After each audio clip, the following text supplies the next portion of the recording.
building towards what we want to eventually solve these PDEs, but in order to solve these PDEs, which oftentimes have ODE boundary conditions, we need to learn some stuff about ODEs, partially because they have ODE boundary conditions, but also because when we go to solve one of them, it's going to kind of turn into an ODE in parts, and we want to have some tools to be able to deal with that. So last time we had talked about this specifically, and we're going to use this again here. We had talked about these second-order homogeneous differential equations that look like this. And we had this lemma that sort of talked about how we know what the solution looks like, depending on what the eigen or the roots of the characteristic equation are. And we're looking at a slightly more specific second-order ODE here. And so these are called Sturm-Liouville problems. That's at least how I'm pronouncing it. I don't actually know it's pronounced Louisville. Maybe it's Liouville. But anyway, we can see that this is a very complicated looking thing. But here's the second order part. Second order because you have Rx y prime, and you're also taking the derivative of that. So this becomes a y double prime here. And then the P, the R, and the Qs are some coefficients. And the coefficients might be functions of x, or maybe they're just constants. But they satisfy these conditions that I'm highlighting right here, which we have talked about what this notation means previously. So the first one here, when it says R of x and P of x are in C1AB, that means that R and P are continuous. Oh, no, sorry. R and P and their first derivatives. So the one part there means their first derivatives. So R and P and their first derivatives are continuous on AB. That's what that notation means.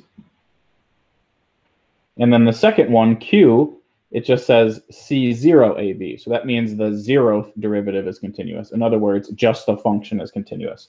And so the second condition is that whatever Q is, Q just needs to be continuous on AB. Now maybe its derivatives are also continuous, etc., but we don't need them to be. And so, you know, the one at the bottom of the page here is this type of problem, just to be clear. Like, I feel like when you look at this first expression, it looks really, really complicated, but we'll boil it down and try to analyze things that look like this right here. But before we do that, let's talk about what this next line is. It says and lambda is some real number, it says, right? So you can see lambda is right here, and it's just some real number. It also says the differential equation is subject to these boundary conditions. And so I've mentioned boundary conditions a few times here, although we haven't really looked at any carefully. Sorry, I've just misplaced my pen. Give me 1 second. What do with that pen? Here it is. So these things are called boundary conditions, and they're like what we use to find the constants in solutions. And so what it's telling us is we know we're on the interval AB, right? So we're on the interval AB right here, and so you can see the first line, A is being plugged into the function and its derivative, and in the second line, B is being plugged into the function and derivative. And so this thing tells us something about what the sum of y and its derivatives are on the boundaries. So the boundary in this case, the leftmost boundary is x equals A, and the rightmost boundary x equals B, whatever that is. And so again, we use kind of conditions to determine the constants after we solve an ODE. And we had looked at a couple examples of that last time. Note what it says in the next line.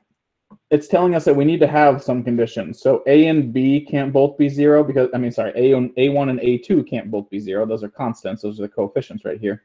These both can't be 0, or else we'll just have 0 equals 0. So that's not very helpful. And it says B1 and B2 can't both be 0 either, or else, again, we'll have 0 equals 0. And again, that's not very helpful. So that's where we're at.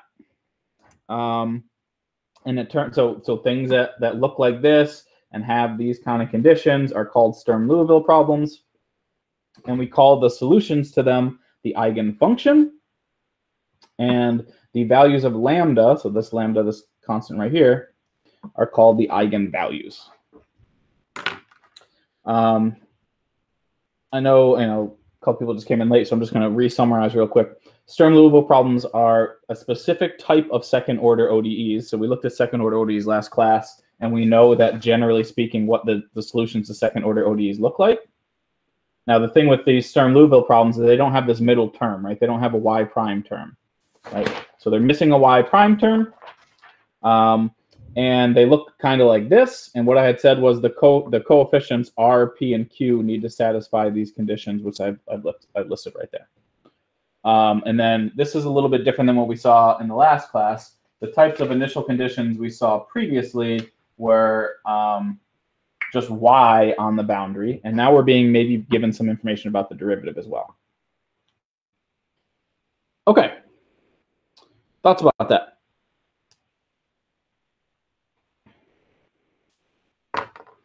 So we're going to look at this example. This is a Sturm-Liouville problem. And we're on the interval 0 to L. And I can figure that out because of these initial conditions. This is showing me that the interval that we're working on is from 0 to L, whatever that is, whatever L is. And again, this is a second order ODE. And it looks like this form up at the top here. It looks like this form. If R and Q were both 1, so if R and Q were both 1, and if P was 0, it would look like this, right? So in this particular problem, R of X and Q of X are both 1, so that's a pretty simple function. And the P function in the above form is 0. And then if we're trying to make, this is the boundary conditions we're given. If we're trying to make the boundary conditions look like this, I'm going to rewrite these to make it look like this. And so this could be written as, so y of 0 equals 0, right? So that's like 1 y of 0 plus 0 y prime of L equals 0. That's what the first condition would tell us. And then the second condition is about L. And so it's like 1 y of L plus 0 y prime of L equals 0. In other words, the A1 and the B1 in the above form are both 1, and the A2 and the B2 in the above form are both 0. And so this is kind of an important step here, because again, like I feel like when you look at something that looks like this, it's like, wow, I don't know what the heck that is, and I don't know how I'll ever identify something that looks like that, right? And so I'm trying to show you how to make these things kind of look like those forms. Thoughts about that, though? Can I clarify there? I don't know.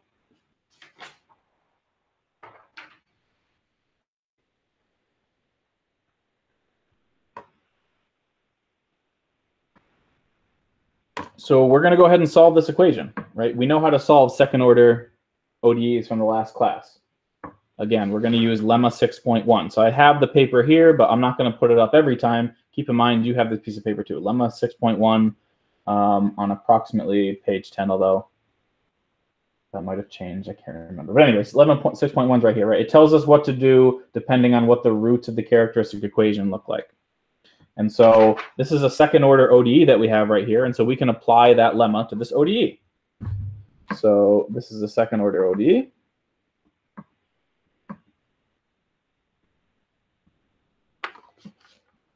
So that means that the characteristic equation is r squared plus lambda equals 0. Remember how that works? I'm kind of skipping the steps from the last class, hoping that that made sense. But you assume the solution, you factor out the exponential part. What's going to be left is some r's, and then that ends up being r squared plus lambda equals 0, right? So the characteristic equation is r squared plus lambda equals 0.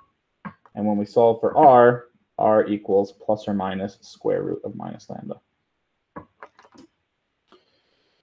All right, with me so far? I shouldn't ask questions like that. I should just say, if you want me to clarify anything there or go into more details, I'd be happy to do that. Would anyone like that?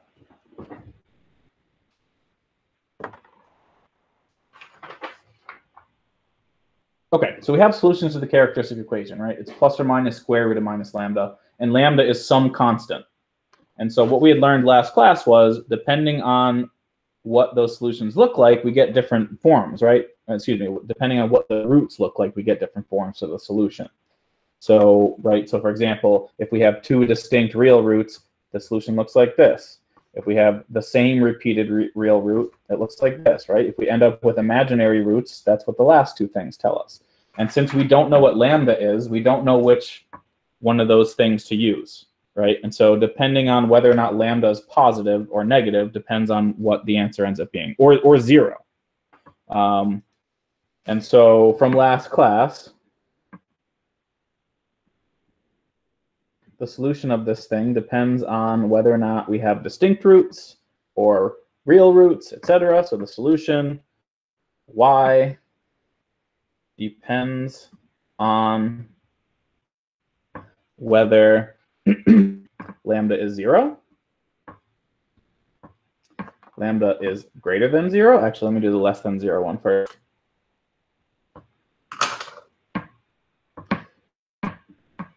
Or if lambda is positive. Right, because if lambda is 0, then we get r equals plus or minus square root of 0, and so we have a real root that's repeated. And so if lambda is 0, we get a repeated real roots. And so that's case 2. So let's say 6.1 case, lemma 6.1 case 2. If lambda is negative, then negative lambda is positive, right? So if we have lambda being negative, then we're taking the square root of a positive number, which means we'll have two distinct real roots. And so if lambda is negative, we get two distinct real roots. That would be lemma 6.1 number 1, case 1.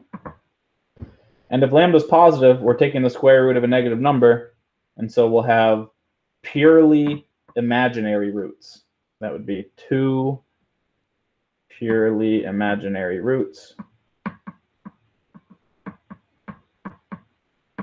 And lemma 6.1, case 3 tells us what to do with that. And so we're going to go through each one of those cases and see what we get as a solution to each one. Only one of them is going to be interesting, but the thing, we'll eventually sort of get a general form here, but the kind of the new part that I really want people to focus on is how we apply the initial conditions. This is kind of the new thing that we're doing here. And if you look at the homework, there's a question like this in the homework, and it's like, it almost looks exactly like this problem. The difference is the boundary conditions. Okay, so this is kind of the important thing that we're going to see, the sort of the new thing that we're going to look at. Okay, questions before I flip the page? I also realized as I was sort of looking at the notes today, I probably didn't give enough room on the next page to do this, and so I have gone ahead and created another blank page. So I think we're going to need 2 more pages to do this example.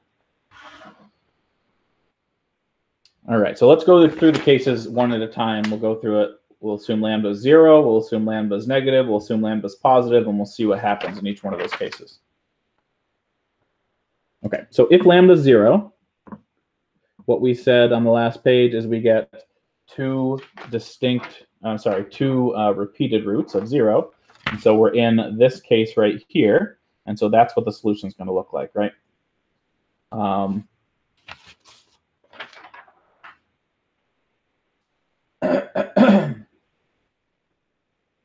And just to be maybe more clear, it looks like this, right?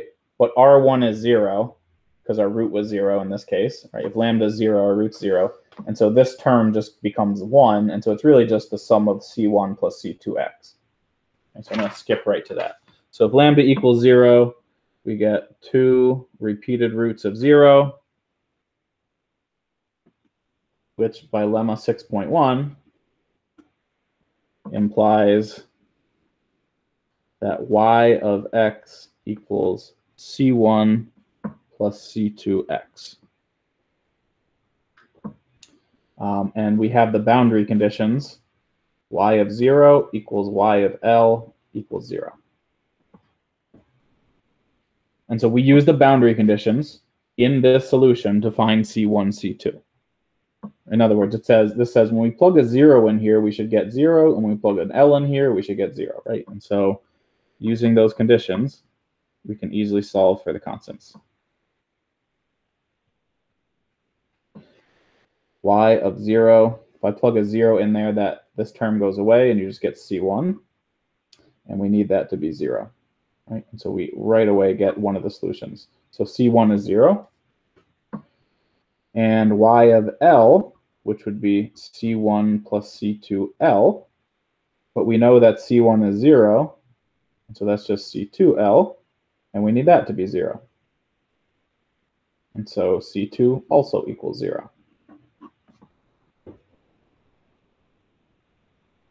And so this is our solution, C1 plus C2x, but C1 and C2 are 0. And so this is just the trivial solution.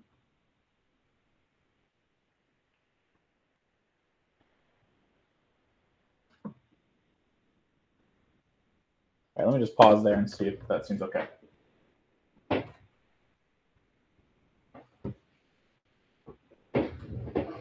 We're doing this example first because it's kind of stupid, right? Like, yeah, 0 is what we're basically saying here is 0 satisfies the original equation, right? In other words, if I look back at the original, 0 double prime plus lambda times 0 does equal 0. So that's true. And 0 is 0 on the boundary, and L and 0 is also 0 on both boundaries, right? So like it satisfies these things. It's just kind of a stupid answer. It doesn't really mean anything. In other words, we want non-trivial solutions, right? So we're really, when we're doing these things, we're looking for the non-trivial ones. But this is true. 0 is technically a solution. Any thoughts about that? Questions, things I can clarify?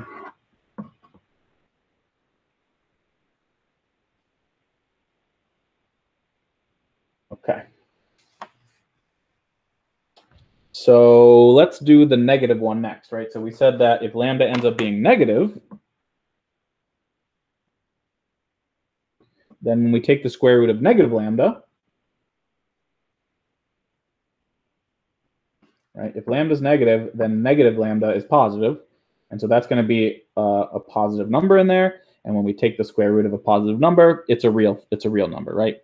And so this is two distinct real roots. And so by lemma 6.1, y of x, right? I'm just using this lemma again, right? We're in this situation. So the solution is going to look like this. And so the solution is C1 e to the square root of minus lambda x plus C2 e to the minus square root of lambda x. And we still have the same boundary conditions. Y of 0 equals y of L equals 0. Sorry, that's off the page a little bit.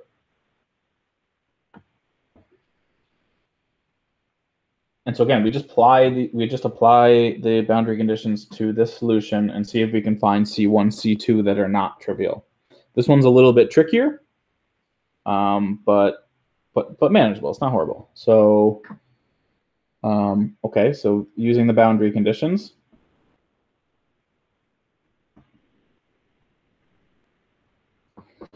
we know that y of 0, when I plug 0 into those x's, then you just have e to the 0, and so those are both 1. And so it's just C1 plus C2, right? And you want that to be 0.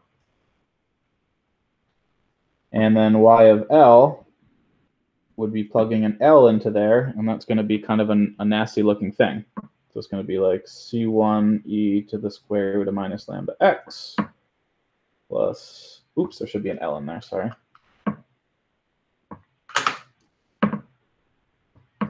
Plus C2 e to the minus lambda L. And we want that to be 0.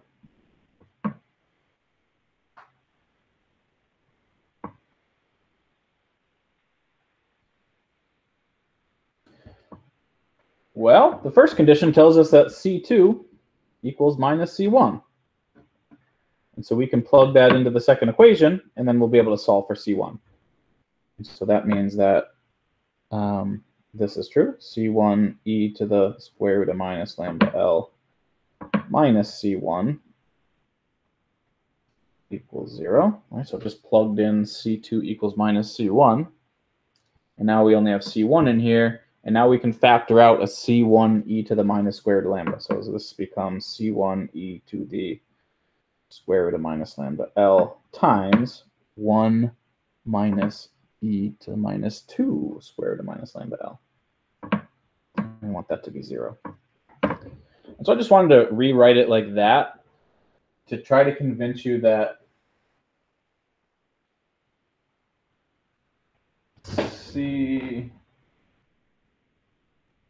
Sorry, I just got an important email that just distracted me. I'm trying to convince you that C1 has to be 0. Right, so we're multiplying two things here. Multiplying this C1 e to the minus square root of lambda L, and we're multiplying it by this thing. So one of those two things has to be 0. Well, from this one, you get C1 is 0. And we want to try to avoid that, so let's see if we can get the other one to be not 0. Well, the only way that this is going to be 0 is if we want to end up with like 1 minus 1, right? And so the e part is going to be 1 if you have a 0 in the exponent. And so you get a 0 in the exponent if lambda is 0 or L is 0. And neither of those two things are possible. And this is where I'm going to test to see if anyone's listening to me. Why can't lambda be 0 or L be 0 here? Lambda can't be 0 because we already said it was less than 0. Good. So this case was lambda being less than 0. So lambda can't be 0. So neither are possible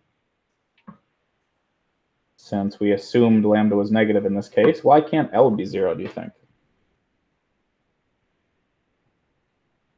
Oh, because we already have y of 0. So in the initial conditions, it's saying y of 0 is equal to y of L, which is equal to 0. So it seems like logically that 0 and L aren't the same thing. Yeah, exactly. It's just really just like a logical thing, right? We're on the interval 0 to L. And so if L was 0, we're just at the point 0, which is no longer an interval, and this is like doesn't make any sense anymore. Yeah. And so we can't have lambda or L being 0, and so it turns out C1's got to be 0. And so C1, and that means C2 is also 0, right? Because C1 is negative C2. And so, again, we just get the trivial solution.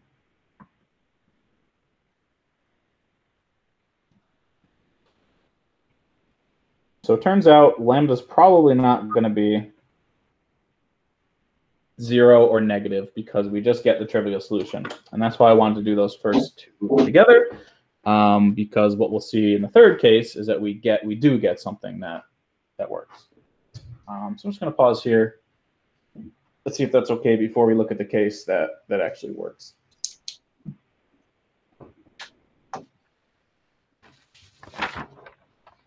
And this is why you're going to need another page here. As I was writing my notes out today, I realized I didn't give enough room.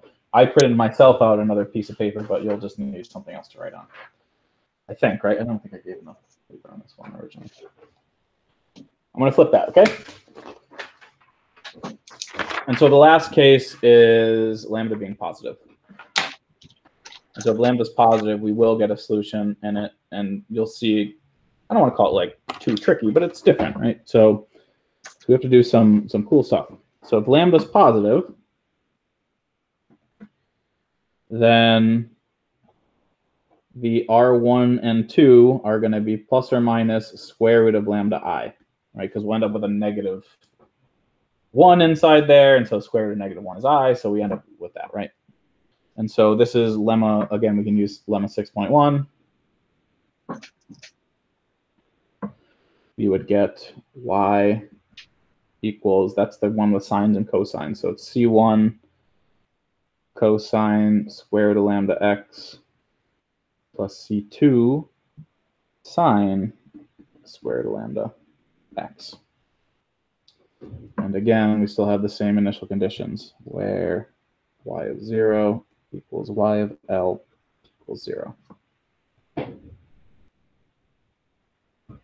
And so we just apply the boundary conditions again, which is just a matter of plugging 0 and L in here.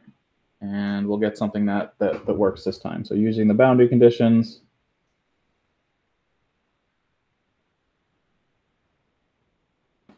right, when we plug a 0 in, we get cosine of 0, which is 1, and we'll get sine of 0, which is 0. And so when you plug in 0, I guess let me just write that out in case you get like C1 times 1 plus C2 times 0, which is just C1, and you need that to be 0. You do get the first coefficient being 0, but the second one we'll be able to work something else out with. And then when you plug L in, you're going to get C1 cosine square root of pi, or square root of lambda L, plus C2 sine square root of lambda L. We want that to be 0.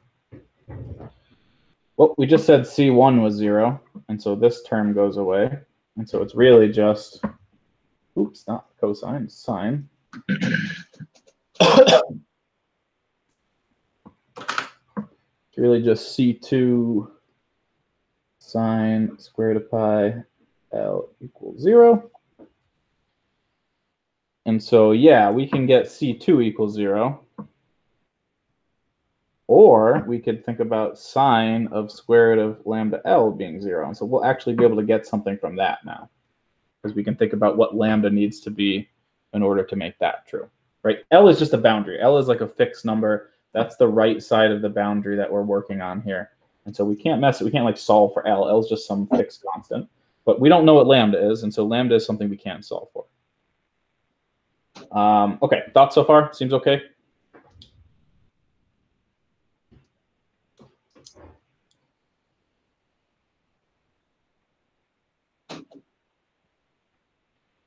So, with that in mind, let's think about when sine is 0.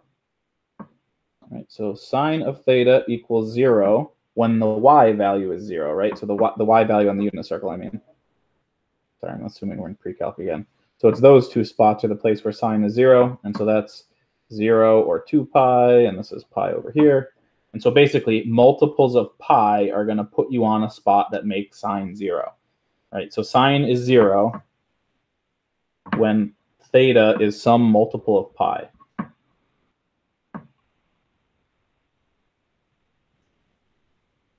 Plus or minus 0 wasn't really what I intended, but that's okay. And so in other words, we need what's inside this sine to be some multiple of pi. And so we just take what's inside sine and we set it equal to n pi. And so this implies that square root of L, square root of lambda L has to be a multiple of pi. And we can just solve for theta. I have a hard time talking. And we would get n squared pi squared over L squared.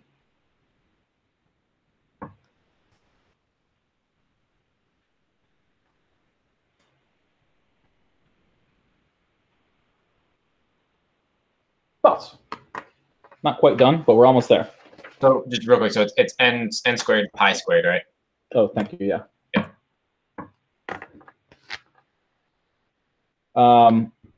Just gonna say something. What was it? Oh, this. I was gonna say. It says here that the solutions are called eigenfunctions to Sturm-Liouville problems, and the lambda value is called the eigenvalue. And so we just found the eigenvalue, right? This lambda is what we would call the eigenvalue. And remember, that lambda like existed inside the solution, right? Our solution up here is where lambda originally came from. We know C1, 0, and so this is the solution with lambda, this lambda in here. And so let's write the final solution with plugging this back into sine. So our solution, which we represent with phi, we could represent with y as well, but we're representing with phi sub n here because it's going to be a sequence. It's going to be this sine with that lambda plugged in. So it's going to be this under a square root. So n squared pi squared over L squared x. And it's in a square root, so we can take the square root of those things, n pi over L x. and we would call this the eigenfunction.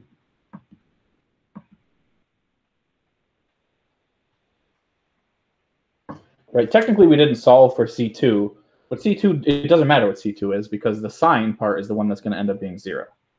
The C2 part will not, I mean, it could be 0, I guess, but it doesn't have to be 0. We're making the sign part of the solution 0. And so this satisfies the original formulation. So when you take the second derivative of this and then you add it to lambda times this, you should get 0. And it will satisfy the boundary conditions as well. Right, like if you plug so let's just see that that's true, right? The boundary conditions, where are they here? It says this. When you plug 0 in or you plug L in, you should get 0. Well, if I plug in 0, you get sine of 0, and that's 0. And if you plug in L, the L's cancel, and you get n pi, which we just said a second ago was 0. Right, and so it satisfies the ODE.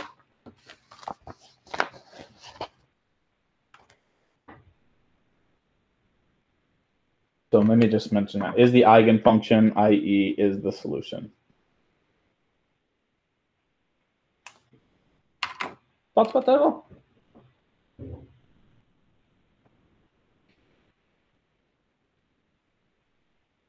So we found C1, so what's C2 then? So C2 is just some arbitrary constant. It doesn't matter because we're not making C2 be 0 on this. We're making the sign part 0, right? So C2 could be anything, and it would still satisfy this equation, this ODE, and the boundary conditions. Okay.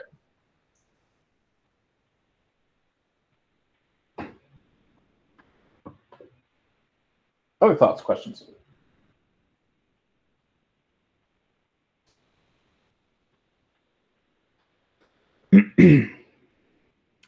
Okay, so I mentioned, one of the reasons we're talking about this is so we can solve the PDE equation, but it also is really very much related to Fourier series, which is kind of what we're getting at in the next theorem here. We're just going to present this theorem and maybe show one more similar example here. So this theorem says, let's say lambda n and theta n are the eigenvalue and the eigenfunction of the Sturm-Liouville problem. So you can think about them as the ones we just calculated, for example. Well, a couple things are true. Number one, the eigenvalue is going to be real, no matter what the n is. You should be able to get an infinite number of them, so it should be a sequence where each subsequent one is less than bigger than the one before it.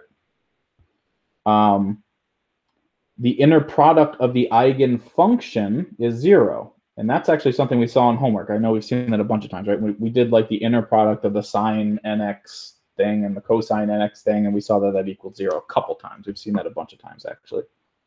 And then the fourth thing here is really the way it's related to the Fourier series. So it says if we have f and f prime be piecewise continuous, and we define an as this ratio of inner products, so f and theta would be like the inner product of whatever function we're talking about, and whatever the solution is, the eigenfunction, and then we've got the eigenfunction inner product with itself on the bottom. It turns out that this series, which is defined by this and the eigenfunction, actually converges to f at x0, and it converges to the midpoint at the discontinuity. So this part here is actually the same as, I meant to look up the theorem number. Let me see if I can find it real quick. It's the convergence theorem. Fourier series convergence theorem, maybe.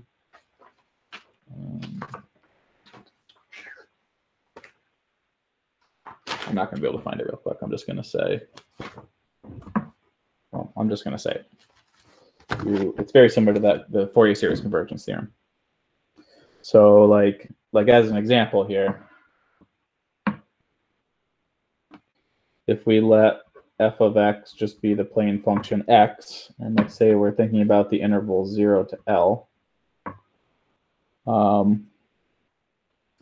then let's look at the series expansion corresponding to the ODE we just looked at. So corresponding to lambda double prime plus, not lambda double prime, y double prime plus lambda y equals 0 is this. Let's write this down.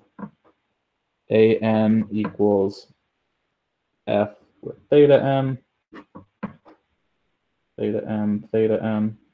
We know the solution from what we just did, right? We know the theta n's, and f in this case is x, and so we can easily write down what this is, right? This is the integral from 0 to L of f of x times the thing we just calculated.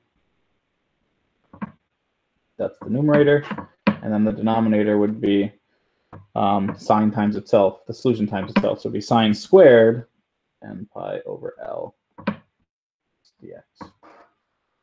And if we try to evaluate the bottom part here, I'll just do a couple of the details. I'm going to leave the top alone. So the top is going to come along for the ride because this is going to end up being the sine series. But the bottom, this is like an integration by parts question, and I'll just cut to the chase. Once you do integration by parts, it ends up being this: 1/2 x squared, or excuse me, 1/2 x squared minus 1/4 sine of 2n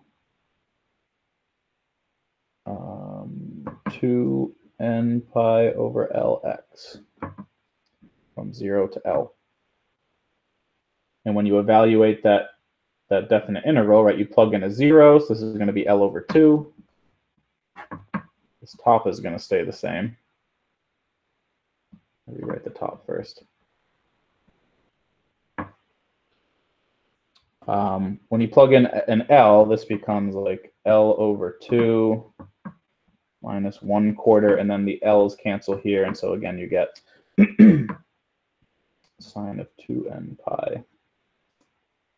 With this is going to be 0.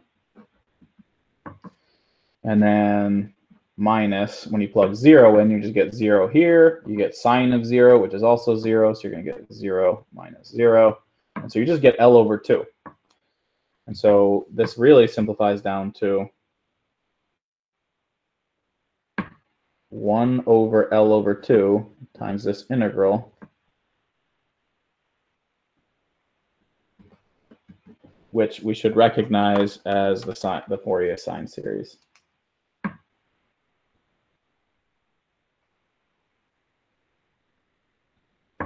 So it turns out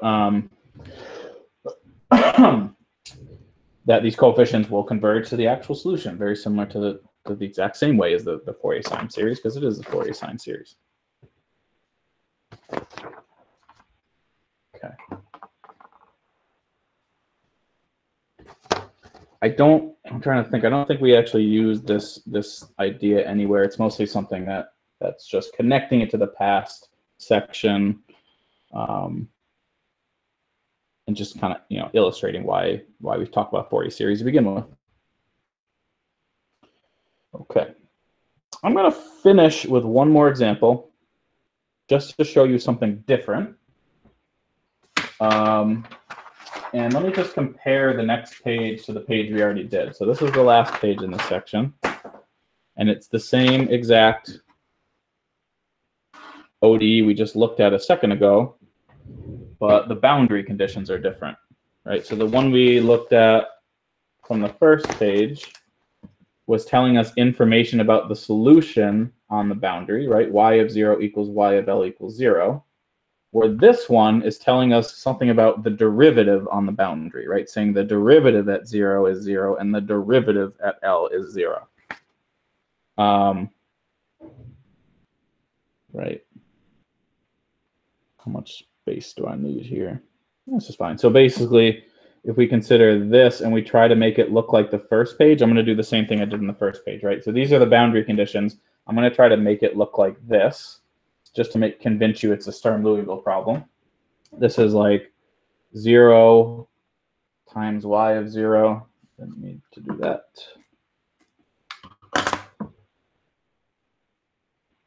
Plus 1 y prime of 0 equals 0. And we could say 0 times y of L plus 1 times y prime of L equals 0. In other words, in the first page, the A1 and B1 were 1, but now the A1 and the B1 are 0. And on the first page, A2 and B2 were 0, and here they're 1. So we're just, again, we're looking at, it's telling us information about the derivative instead of information about the function. I should also just mention here that, like, once you start really getting into, and you probably realize it now, once you start getting into these differential equations topics, they're so specific. Like, the cases you look at and the forms are so specific that it feels like when do you actually ever see something that actually applies in this case. But it really does, these types of, these forms of solutions and problems really do come up somewhat frequently, at least frequently enough to talk about them in class. Okay, so we're going to solve this equation again. We've already solved it. We know what the solutions of this thing look like because we did it, right? We did the lambda equals 0 and lambda equals positive and negative. But we're just going to do it one more time a little bit quicker. And this time, when we find the constants, we're going to think about the derivative instead of the function. So this thing again, right, we know that it has a characteristic equation r squared plus lambda y equals 0. And so again, we get r equals plus or minus square root of minus lambda. Same thing. And so I'm not going to do too many details here because I'm kind of assuming people are with me on this, but let me know if I'm wrong about that. I will go ahead and tell you right off the bat that without doing any of the work, when you do lambda positive, you get no solution again. Or really what I mean is the trivial solution. I won't show the details of that. You might want to try that yourself and just see if that makes sense. Let me do the cases where we get a solution.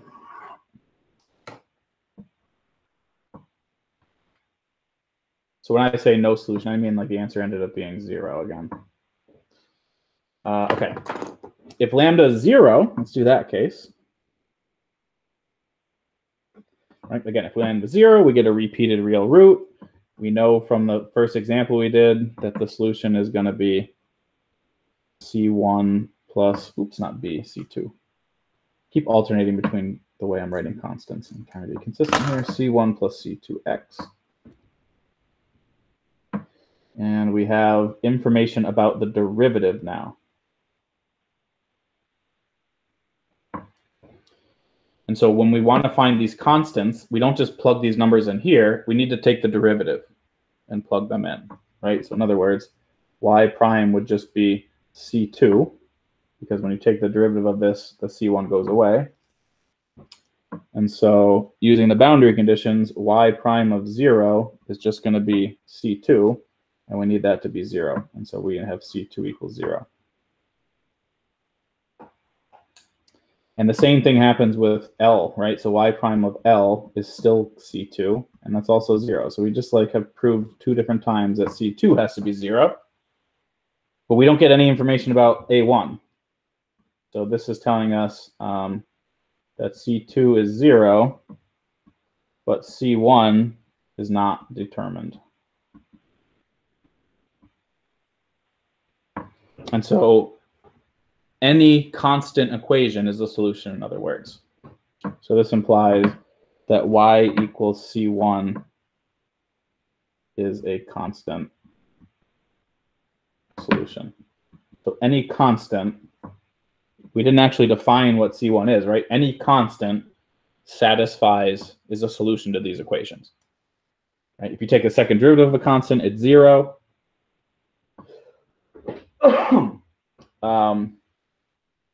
Let's see here. I suppose lambda has to be, oh, lambda 0, right? Yeah. So we know lambda 0, right? So the second derivative of a constant is 0, lambda is 0, and so yes, 0 plus 0 is 0, so it satisfies that. And when you take the derivative of a constant, it becomes 0. And so yeah, the constant at all places is 0, especially 0 and L. So this is, it's a solution. It's not a trivial solution, but it's also not a very interesting one either. The last one we get an eigenfunction from. So the last one we'll look at is if lambda is positive. So we did, oh, wait a second. One of them is true, one of them is not. So the one, this should have been negative, I'm sorry. So when lambda is negative, we don't get a solution. You don't see that?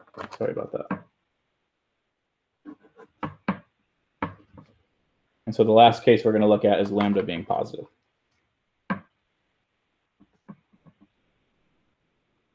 So if lambda is positive, we get we get imaginary roots, and we know that imaginary roots have solution that look like sines and cosines. So solution is y equals c1 cosine squared lambda x plus c2 sine squared lambda x. And we have information about the derivatives, right? And so let's take the derivative of this. So if that's the solution, then the derivative is going to be this. So cosine becomes minus sine. Oops, I forgot to multiply by the derivative of the inside.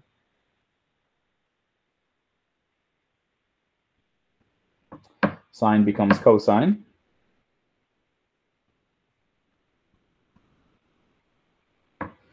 And so then we want to plug in 0 and L into this now, because again, we have information about the boundary. And so let's do that. So we know that the derivative at 0 should be 0. So that implies when you plug 0 into here, you should get 0, right? So that implies, let's see here, one of them is going to become 0. So sine of 0 becomes 0, and so you only end up with this term, and cosine of 0 is 1. And so you'll get c2 root lambda equals 0. So c2 is 0. So we don't get anything from that one, but we do get something from the other one. We know that the derivative at L should be 0 as well. And using that information, that means that, so let me see here. Did I write this down right? Oh, right. We know C2 is 0, so this term goes away, right? And so it's just the first term that's left. And so we'll have this then.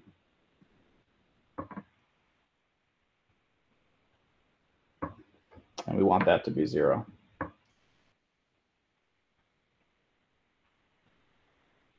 Now, we don't want C1 to be 0, right? We want a non-trivial solution. And we know that lambda can't be 0 because lambda, in this case, is positive. And so don't want C1 to be 0.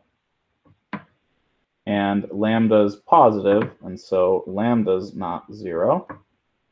And so that means what's inside sine needs to be 0. And we said last time that sine is 0 and multiples of pi, right? And so this means that square root of lambda L has to be a multiple of pi. And again, that implies that lambda is n squared pi squared over L squared.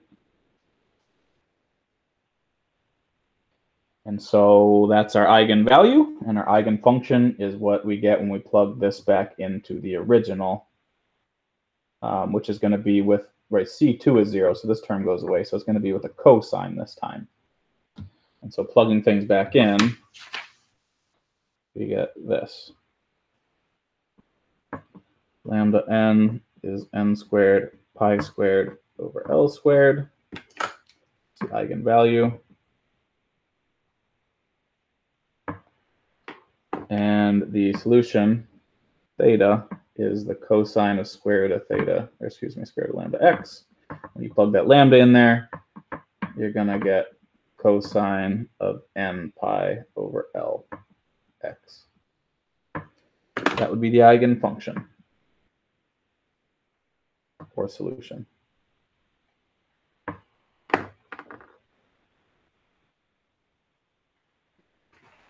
Just made me remember that I forgot to mention something on the previous page.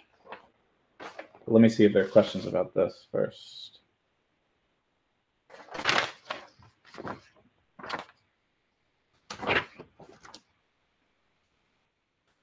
Anything there?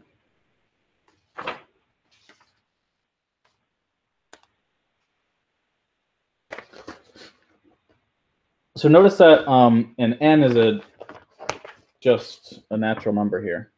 So n equals, it could be 0, plus or minus 1, etc. The thing I want to clarify, and that satisfies this, because when you plug in n's in here, lambda will be a positive number, and it should be a positive number. So that works. But the thing I just needed to be a little bit more careful about, not the end of the world here, but on this page, when we found our first eigenfunction, we need to be a little bit more careful about n is here. Originally, we were like, okay, n is the same things that I just said. It's 0, 1, 2, etc. But if you plug a 0 into here, oh, this is the same thing as last. I need to be careful on the last one too. Right, this case was lambda being positive. And so we can't plug in n equals 0 here, or lambda won't be positive.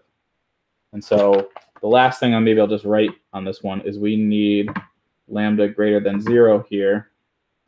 And so n should be starting at 1. And you can do plus or minus if you want, but since you're squaring the n here anyway, it doesn't matter if they're positive or negative because you get the same thing. So that's not like a huge thing, but you should be careful about that. Technically, n can't be 0 in this one. And same thing is going to be true on this, right? So in this one, we also assumed that lambda was positive. And so you can't plug a 0 in here either. And so n shouldn't be 0. It should just start at 1. And you don't need the minus again here because you're squaring it. So plus and minus 1 are going to do the same thing, in other words.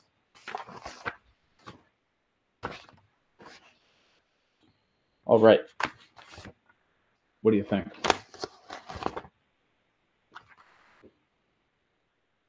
So the biggest difference here is that we're just looking for the values of lambda instead of solving it just for the simple coefficients of C1 and C2?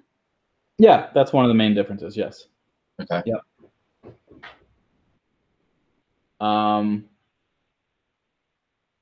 Right, because you end up with, trying to think about what the difference is here.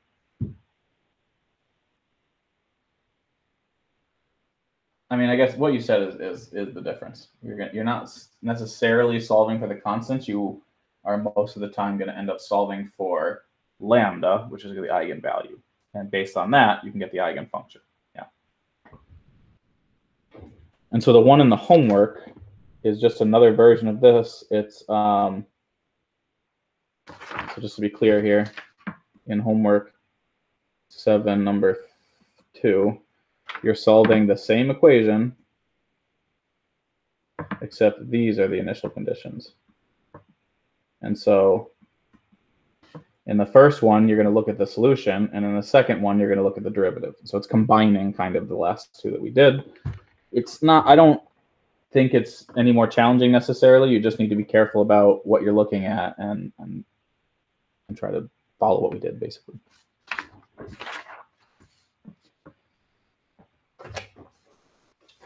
Can I answer any questions?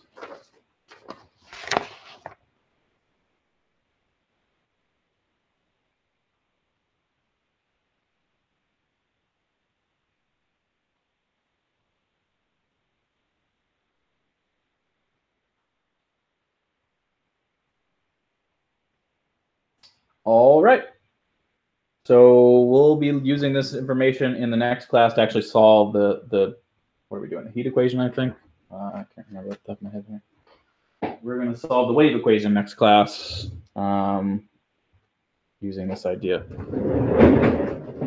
And is that the last section? I think that's the last section. We'll see. We may or may not get through the whole section next time. We'll have to see. But my intention is to stop after the next section, and I will be sure to pass out the final exam next Tuesday, regardless. Anything I can help with? Any questions?